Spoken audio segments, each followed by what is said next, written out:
Olá, eu sou o Miquel Sousa aqui do canal Jogos no Tabuleiro. Hoje venho fazer aqui mais uma análise, começando por um tutorial e depois a review, a análise do jogo. E desta vez trago aqui o Troyes, um jogo já bastante antigo, já com uns valentes anos. E vamos ver então como é que se joga e depois voltamos aqui para falar sobre isso. Vamos começar aqui a montar então o início do jogo para 2 jogadores. Vai servir como exemplo. A 2 jogadores, cada jogador vai receber 5 moedas. Vou pôr aqui. Vai-se receber 6 meeples para colocar. Vou pôr aqui. Vou ter aqui também 6 meeples da outra cor, para servir de exemplo, e alguns neutros, que vão ser precisos. Então vamos colocar aqui o nosso marcador no 4 de prestígio. Assinalar este como o nosso bairro. É indiferente, seja qual for. Este passa a ser do outro jogador e um deles é o neutro. E agora, consoante a ordem de jogo, vamos escolher colocar meeples aqui nas localizações. Existe aqui a localização a vermelho da nobreza, a localização a amarelo do povo e a localização a branco do clero. E nós vamos escolher colocar aqui nas localizações. Elas estão associadas a dados, portanto vai haver uma tendência para colocarmos isto de início nos sítios com os dados mais altos, e sendo que isso depois também está relacionado com o modo como eles vão ser expulsos. Eu depois explico isso.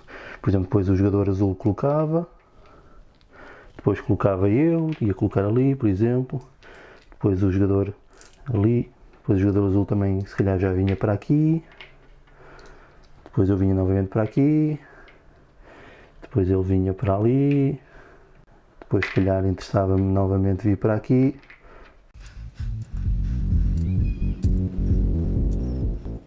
Qualquer coisa deste género, e os restantes íamos tapar com meeples neutros. Estava feita aqui a distribuição. Ainda antes disso, cada jogador, porque estamos a jogar 2, ia receber uma destas personagens. Isto no fundo são personagens como pontuadores finais, que vão servir para todos os jogadores, mas o jogador que ficar com eles, fica com eles ocultos até ao final do jogo. Depois mostra-os e eles ficam disponíveis depois para todos poderem pontuar. Por exemplo, este vai pontuar por prestígio. Se tivermos, quem tiver 15 de prestígio no final ganha 6 pontos. Este, por exemplo, faz isso para moedas. Este, por exemplo, por homenzinhos nas cartas e nos edifícios de cor vermelha. Cubos na catedral. Portanto, há aqui muitos. Cada um vai ter 2. A 2 jogadores. Se forem a mais jogadores, apenas tem 1. Depois, então, fazemos a parte da colocação dos meeples, como fizemos. E depois o jogo entra na sua fase normal pelos turnos. Como estamos a jogar a 4 jogadores, vamos escolher aqui 4 cartas que vão simbolizar as 4 rondas que nós vamos jogar. Vamos receber os salários. Nós recebemos sempre 10 de dinheiro em cada ronda, mas depois vamos descontar o que temos de pagar pelos meeples em cada uma das localizações, sendo que estes aqui cada um custa 2, aqui cada um custa 1 e aqui não custa nenhum. Portanto, se eu for o jogador laranja, ia ter de pagar 6, 7, 8, 9, 10. Não ia ganhar nada porque tinha meeples em localizações que são custosas. Portanto, não ia receber nenhum dinheiro, mas, por exemplo, o jogador azul ia que pagar 2, 3, 4, portanto ia receber 6 de dinheiro. Há aqui um equilíbrio. Ainda antes destas fases todas, na fase 0, vamos a cada um destes baralhos, das brancas, das vermelhas e das amarelas, aleatoriamente escolher uma carta de cada tipo e colocar aqui nestas localizações, pois elas vão abrir à medida depois que o jogo vai avançando. Então, como estávamos na ronda 1, vamos abrir aqui as primeiras de cada, para nos dar alguma informação. Depois, na fase 2, vamos receber as nossas forças de trabalho consoante os meeples que temos. Lançamos dados e o jogador vermelho vai receber 3, o jogador azul vai receber 1, o jogador neutro vai receber 2, o jogador vermelho vai receber 2 brancos, o azul 2 brancos também, a laranja vai receber 1 amarelo e o azul vai receber 3 amarelos, e os restantes são os dados do jogador neutro. Os dados eram lançados e isto era o que se obtinha.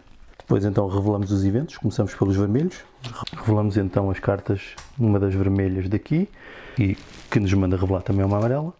E então isto vai acontecer, vai gerar 2 dados de ataque e todos os jogadores vão perder 3 moedas, portanto isto era complicadíssimo. E depois lança-se os dados e o primeiro jogador tem de resolver um destes dados que está a atacar pelo menos, sendo que para isto tem que gastar dados e os dados vermelhos valem a dobrar. Portanto, ele com um 1, se fosse o laranja, podia destruir este e deixava este para o outro jogador, e por cada dado destruído é um de prestígio que se ganha. Portanto, acontecia isto, perdia-se dinheiro também, o dado estava gasto, e a partir de agora começavam as ações propriamente ditas. Então, que tipo de ações é que existem aqui no jogo? Existem várias. Nós podemos gastar um dado diretamente para, por exemplo, colocar um meeple que tínhamos livre numa localização. Por exemplo, podia gastar este 1 amarelo para pegar num meeple. No entanto, como eu não tinha nenhum disponível, vou ter que gastar 2 de prestígio para receber um. Portanto, descia aqui, recebia 1 e ia gastar, como foi mudado, empurrava estes e expulsava aqui o jogador neutro. Na próxima vez já ia receber mais um dado amarelo.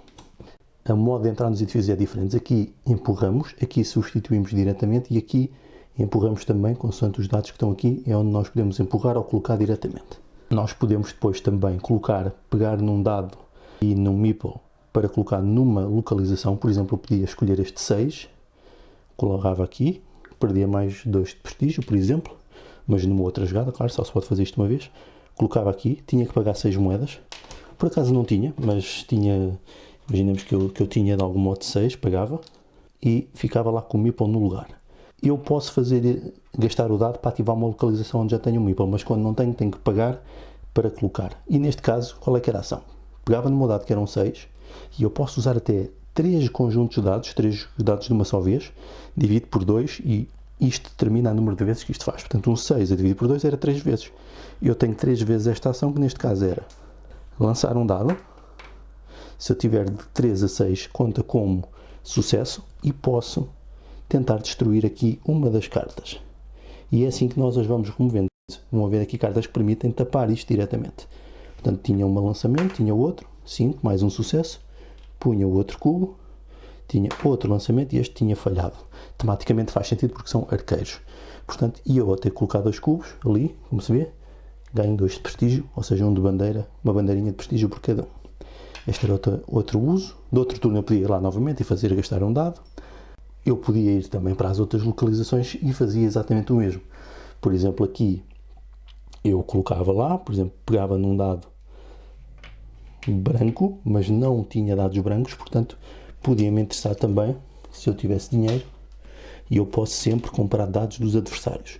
E o custo é determinado pela quantidade de dados que nós vamos usar e não pelo dado em si. Por exemplo, se eu fosse comprar só um, podia comprar este ao jogador azul e eles não podem dizer que não. Eu gastava este 6 para então perder também mais 2 de prestígio, poder ir contratar aqui mais um trabalhador, colocar aqui, pagar os tais 6 de dinheiro e então 6 dividido por 3 dá-me 3 cubinhos.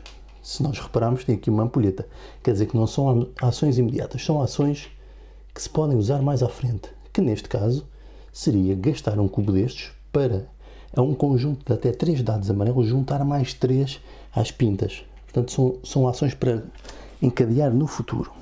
E assim introduzimos aqui isto. Isto são as ações secundárias que nós podemos fazer a qualquer momento e consistem em comprar dados aos outros.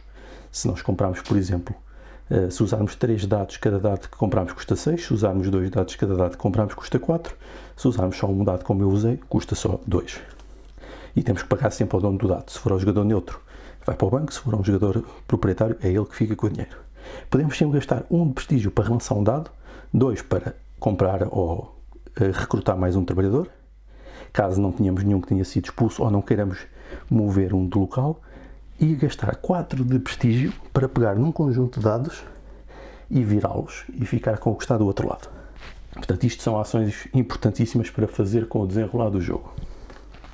Também podemos usar os dados diretamente para gastar estas cartas, ou para as tapar, e podemos ver, por exemplo, esta carta aqui gasta amarelos. Eu posso pegar num conjunto de dados, imaginemos que eu por qualquer motivo queria mesmo estes, podia comprar, olhando aqui, são 4 cada um, porque eu vou gastar 2 dados, 10 a dividir por 4 dava 2, arredondando sempre para cima, e eu podia pôr então 2 cubos aqui nesta carta, e ganhava 2 de prestígio.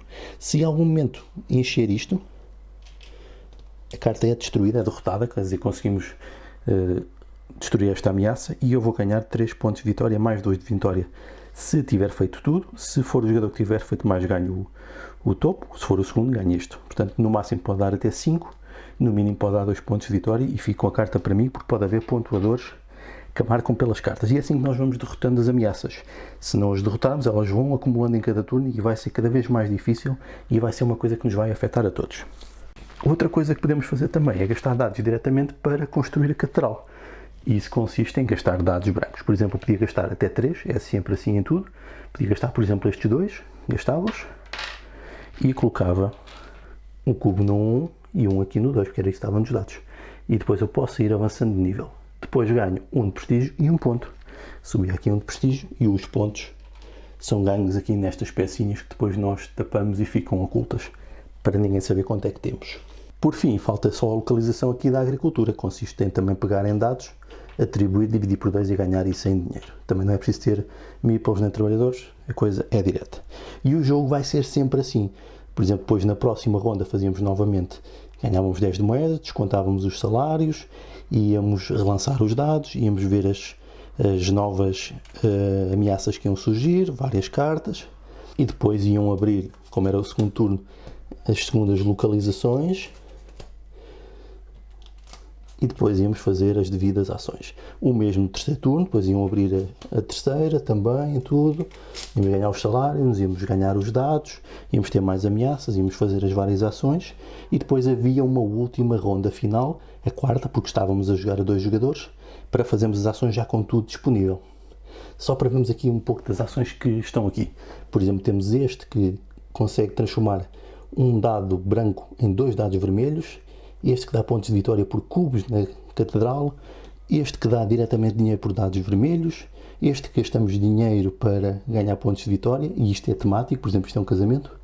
Aqui ganhamos dinheiro por homenzinhos nas várias cartas a trabalhar. Aqui conseguimos usar dados amarelos como se fossem vermelhos, ou seja, uma milícia, faz sentido. E aqui conseguimos, gastando trabalho, transformar, ganhar pontos de vitória e dinheiro. E existem montes de cartas, e isto vai ser sempre assim, no final. Como é que são os pontos de vitória? São os pontos de vitória que formos acumulando, são os pontos de vitória dos homenzinhos das localizações onde eles estão. Eles têm vários pontos de vitória, normalmente têm 2 localizações, mas isto não significa que isto não impede que estejam mais, mas só estas é que dão pontos. Portanto, os primeiros a chegar colocam lá e recuperam esses pontos no final. Vamos ter pontos aqui pela catedral, neste caso em negativos, ou seja, se nós não contribuímos para uma das linhas, e elas só podem ser construídas em cima, portanto, eu não podia usar um 3 para colocar ali, estando esta vazia, portanto, teria de ser um 2 para eu poder subir. Mas posso ir para qualquer lado, desde que esteja as de baixo tapadas, dá para construir para cima. Se eu não tiver contribuído para uma das linhas, perco 2 pontos de vitória.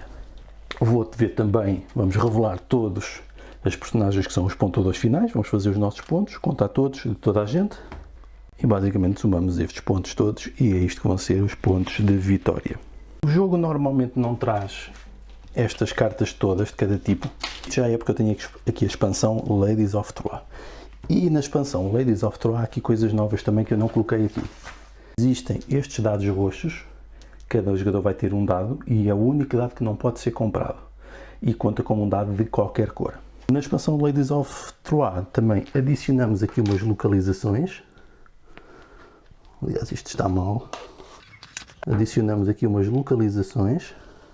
Cada uma vai ter um. São aqui muitas, isto depois varia. E basicamente temos um meeple aqui diferente que vai andando de torre em torre. E quando ele chegar aqui a esta torre, andamos aqui pelos portões e pelas torres, nós temos acesso a poder fazer estas ações. Portanto, são ações adicionais para gastar dados, para dar benefícios, dar moedas. Vão ter várias e podemos ter cubos também. Existem uns cubos maiores que vêm na expansão que podemos depois colocar lá e é uma ação adicional para gastar dados para fazer coisas. Neste caso era um dado, gastávamos dados para dar prestígio. Pode ser também interessante quererem juntar isto ou não, portanto é modular, não é obrigatório. No entanto é importante pela quantidade de cartas que adiciona e se quisermos usar com os dados roxos pode ser também uma coisa relevante. Mas no fundo o jogo é isto, fazemos isto ao longo de várias rondas, neste caso eram só 4, se jogarem 4 podem fazer ao longo de 6 rondas e depois tem o resultado final ideal nesta combinação de muitas coisas. Bem, então vamos falar sobre o Tro. Já vimos mais ou menos como é que se joga. É um jogo que tem alguma complexidade, porque se nós repararmos, todos aqueles elementos geram muitos mecanismos, todos aqueles componentes, todos aqueles elementos interagem uns com os outros. Nós vemos as localizações das cartas a interagirem todas umas com as outras, e eu mostrei apenas algumas. Existem depois outras ainda mais complicadas, mais complexas, que geram mais interação e que tornam isto ainda muito mais interessante, um jogo inesgotável em todas as suas múltiplas formas como as cartas podem sair e isso mudar completamente a configuração do jogo. E já me estou a adiantar um pouco, porque eu quero seguir aqui mais ou menos uma ordem para não me perder. Então, a nível de componentes, o jogo é antigo, o jogo tem mais de 10 anos. Para não me enganar, o jogo tem exatamente 10 anos. Aliás, tem um tipo de grafismo muito especial, muito diferente. Há 10 anos já se faziam outros tipos de grafismos, outros tipos de autores, outros tipos de designers e ilustradores que faziam umas coisas já que têm um aspecto mais contemporâneo. No entanto, este jogo parece que propositadamente tem um aspecto diferente, que para mim eu gosto, porque é único, é diferente. Pode parecer tosco, pode parecer mal acabado, pode parecer que foi feito com algum descuidado, no entanto eu acho que é muito temático, porque a mim transmite-me e leva-me, transporta-me para o contexto medieval, que é aquilo que se pretende fazer com este jogo. E eu gosto deste tipo de grafismo. Há quem não goste, eu gosto, tenho que admitir isso, mas são gostos pessoais. Eu acho que neste tipo de jogo encaixa perfeitamente bem, e não sei se tem relação ou não com o preço, mas lá está, é um daqueles Eurogames em que nós antigamente podíamos comprar por valores bastante reduzidos, que agora custam em edições parecidas o dobro. E se repararmos, eu te fiz também um vídeo de comparação deste jogo com Black Angel, e temos jogos que supostamente são da mesma gama, parecidos, mas com componentes totalmente diferentes e arte gráfica diferente, o que leva depois a uma duplicação do custo do jogo. A nível de complexidade, o jogo tem alguma complexidade. Provavelmente, mesmo depois de jogarem uma vez, não vão ainda entrar se calhar totalmente no jogo. Porquê? Porque tem muitas inter-relações e é preciso saber ler as cartas que saem em cada partida, que são diferentes, e também tem muita interatividade, portanto isso também pode ser um contributo para aumentar a complexidade. No entanto, não é excessivamente complexo. É um jogo Eurogame médio, um bocadinho já a tender para o pesado, eu diria, médio pesado, mas sem ser demasiado pesado. Não é nenhum excesso, não me parece que seja um excesso. E aqui também me parece que se nota a tendência do design de uma época. Há 10 anos dava-me a ideia que existiam mais jogos deste género, assim um pouco mais pesados no espectro dos Eurogames. No entanto, também agora se calhar é porque existe muita variedade, muito tipo de jogos e existem para todas as gamas de complexidade. E isto relaciona também com a curva de aprendizagem. Eu diria que tem uma curva de aprendizagem média pesada também, ou seja, demoramos algum tempo a entrar no jogo. Na primeira partida se calhar não vamos perceber muito bem, mas só depois de jogar 2, 3 vezes, então talvez entremos no jogo. E então podemos jogar de uma forma já mais competitiva, porque temos várias coisas para gerir. Nós temos 2 tipos de moedas, temos a moeda de dinheiro, temos a moeda que é o prestígio, e depois temos os recursos que são os próprios dados, que existem em 3 cores. Portanto, tudo isto são muitos recursos para gerir, vários. Estão aqui pelo menos 5 tipos de recursos para gerir, que é uma coisa típica nos jogos. Se depois nós repararmos, e eu depois hei de fazer um vídeo sobre isso também. A nível das mecânicas, que mecânicas é que isto tem? Podemos chamar-lhe uma espécie de worker placement, embora seja um pouco também mais controle da área, especialmente nas áreas que nós controlamos, mas acaba por ser worker placement na dimensão em que tapamos algumas localizações que não podem ser usadas por outros jogadores. Nesse aspecto é worker placement, diria eu. No entanto, os trabalhadores não voltam, não têm turnos, não têm ciclos, que é uma coisa típica dos worker placements, mas vemos aqui alguma coisa parecida entre o worker placement e o area control, de controlar as áreas, e um dice drafting. Claramente tem dice drafting. E um dice drafting também original, porque usamos os nossos próprios dados e temos controle sobre os dados. Há mecânicas de controle, gastando recursos para os poder rodar, relançar, etc. Mas temos a possibilidade de comprar os dados dos outros jogadores, que gera uma economia muito própria, mas uma economia que não é linear. Porque quantos mais dados nós usarmos, mais temos que pagar. E isso ajuda a controlar os expansionismos dos jogadores, que acaba por criar algum nivelamento no jogo e algum equilíbrio, porque imaginemos que isto depois acaba por nivelar os resultados muito bons, porque mesmo que os outros jogadores lancem resultados muito bons ou estejam a controlar os vários edifícios que produzem os dados, vai ser muito dispendioso comprar todos os dados que nós queremos, pelo menos de uma ou duas vezes. E isto acaba por nivelar bastante bem naquilo que se chama a economia do jogo. Portanto, a economia está bastante bem nivelada, diria eu. Do ponto de vista do tema, eu acho que é profundamente temático. Pode não parecer, pode parecer que são apenas dados e recursos, mas parece muito temático. Ou seja, se nós tivermos prestígio, podemos recrutar pessoas para a nossa causa. Se nós tivermos presença na casa da nobreza, nós podemos fazer ações bélicas. Se tivermos presença no povo ou na burguesia, porque o povo em ascensão, nós podemos fazer ações económicas, porque a produção agrícola era a base económica deste jogo medieval, da época medieval, era uma economia de troca direta de recursos, que estava muito associada à agricultura e depois à manufatura associada à burguesia, que se encaixa perfeitamente na casa do povo. E depois temos a religião, que era importantíssima para dar estrutura a esta sociedade e que serve, neste caso, para amplificar ações, que é uma coisa também tematicamente muito interessante. O conceito também de construir a catedral, porque a catedral era uma coisa comum, em que todos devem tentar contribuir. A noção de uma ameaça conjunta, esta cidade onde vivemos todos, com as várias ordens sociais, mas que há uma ameaça de fora, que é também temática. As cartas são temáticas. Por exemplo, se for uma ameaça militar, são dados que nos estão a atacar, que nós temos de derrotar. Se for uma ameaça económica, são moedas que nós vamos perdendo. Eu lembro também uma carta que é a possessão, que nós perdemos trabalhadores, ficam possuídos pelo demónio. Portanto, isto é altamente temático também nas cartas. Não tendo texto e não tendo muitas imagens, aí é que pode fazer a dificuldade ou ter a dificuldade em perceber o lado temático do jogo, que é uma coisa que, por exemplo, os American Games, os Ameritrash, tendem a fazer, tentam incluir muitas imagens e muitos textos que depois ajudam a entrar na temática. Aqui a temática entra-se pelas mecânicas, e é aí que eu acho que o jogo é fenomenal nessa capacidade de transformar mecânicas, coisas simples como gestão de recursos, colocação de trabalhadores, drafting de dados, ou seja, escolha de dados, que tem um poder também limitado que vai variando, numa coisa temática que nos faz entrar no tema do jogo, que aqui é a época medieval, e o caso particular das cidades medievais onde todas as ordens participavam e tinham que gerir este aspecto comum, para lembrar que principalmente há uma noção de que as primeiras finanças públicas são criadas para fazer as muralhas das cidades medievais, que era aquilo que não era propriedade de ninguém, mas que todos usufruíam, portanto todos tinham de contribuir para que elas funcionassem. A nível de número de jogadores, eu acho que o jogo joga bem em todos os números de jogadores, de 2 a 4. No entanto, se calhar 3 é capaz de ser o melhor, porque não fica muito longo e acaba por haver um equilíbrio nas rondas, mais ou menos. Porquê? Isto parece-me que é um dos problemas do jogo. Porque se nós jogarmos a 2 jogadores, jogamos 4 rondas.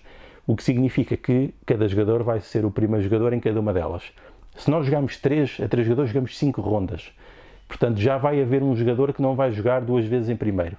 E se jogarmos a 4, vamos jogar 6 rondas, o que também vai fazer que 2 jogadores nunca joguem 3 vezes como primeiro. Mais ou menos isto. Pode parecer um desequilíbrio no jogo. No entanto, temos que ser justos também que a partir da terceira ronda, a partir daí as cartas estão sempre visíveis e a informação é perfeita. É aquilo que chamamos de informação perfeita no jogo. Até a terceira ronda a informação é perfeita, nós não sabemos tudo o que vai aparecer, porque vai ser gradual, e a partir dali é tudo conhecido, portanto o efeito de primeiro jogador pode não ter tanta diferença. Se bem que também o efeito de primeiro jogador nota-se mais nos trabalhadores que colocamos nas cartas, que estão aqueles pontos para o final, e eventualmente nas cartas que destruímos a gastar cubos, a gastar dados para pôr cubos. Portanto, será mais aí. O resto não há muito bloqueio a ser feito.